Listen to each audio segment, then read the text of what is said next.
Hi everyone. 23 வயதுகளையுடைய Mohammed Amjad தற்கொலை செய்து கொண்ட சோகம்.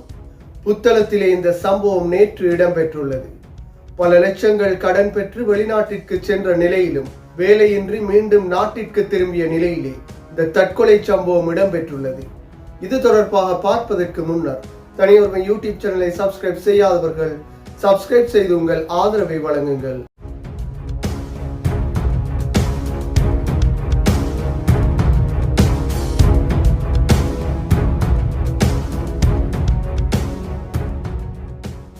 புத்தளம் நாகூர் பள்ளி பிரதேசத்திலே வசித்து வந்த 23 வயதுகளையுடைய முகமது அம்ஜத் என்பவர் நேற்று தற்கொலை செய்திருந்தார். தூக்கிட்டு தற்கொலை செய்திருந்தார். இந்த தற்கொலைக்கான காரணம் வெளிநாட்டிற்கு கடன் பெற்று சென்ற நிலையில் வெளிநாட்டிலே வேலை கிடைக்காத நிலையில் மீண்டும் நாடு திரும்பிய நிலையிலே கடன் தொல்லை காரணமாகவே குறிப்பிட்ட 23 வயதுகளையுடைய திருமணமாகாத முகமது அம்ஜத் என்பவர் தற்கொலை செய்திருந்தார். முகமது ஹிஷாம் என்பவரின் மகனான முகமது அம்ஜத் என்பவரே இவ்வாறு தற்கொலை செய்திருந்தார். நேற்று காலை 2 சகோதரர்களுடனும் பெற்றோருடனும் கதைத்து உணவையும் அருந்தியதன் பின்னர் தனது அறைக்கு சென்ற நிலையிலே முகமது அம்ஜத் என்பவர் தூக்கிட்டு தற்கொலை செய்திருந்தார். அதன் பின்னர் முகமது அம்ஜத்தை மீட்டு புத்தளம் வைத்தியசாலைக்கு கொண்டு செல்லப்பட்டாலும் வைத்தியசாலைக்கு கொண்டு வருவதற்கு முன்னரே குறிப்பிட்ட நபர் உயிரிழந்து விட்டதாக வைத்தியர்கள் கூறியுள்ளனர்.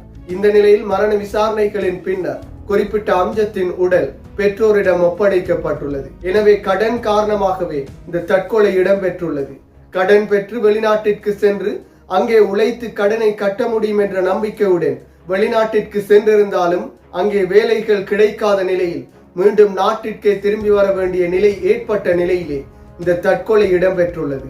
என்றாலும் எந்த விதமான பிரச்சனைகளுக்கும் அதே போன்று கடன் தொல்லைகளுக்கும் தற்கொலை தீர்வாக அமையாது என்பதே உண்மையாகும். என்றாலும் மீட்க முடியாத சோகத்தை முகமது அம்ஜத் என்பவர் தனது குடும்பத்திற்கு விட்டு சென்றுள்ளார். மீண்டும் ஒரு வீடியோ பதிவில் சந்திக்கும் வரை தனியொருமை யூடியூப் சேனலை சப்ஸ்கிரைப் செய்யாதவர்கள் சப்ஸ்கிரைப் செய்து உங்கள் ஆதரவை வழங்குங்கள்.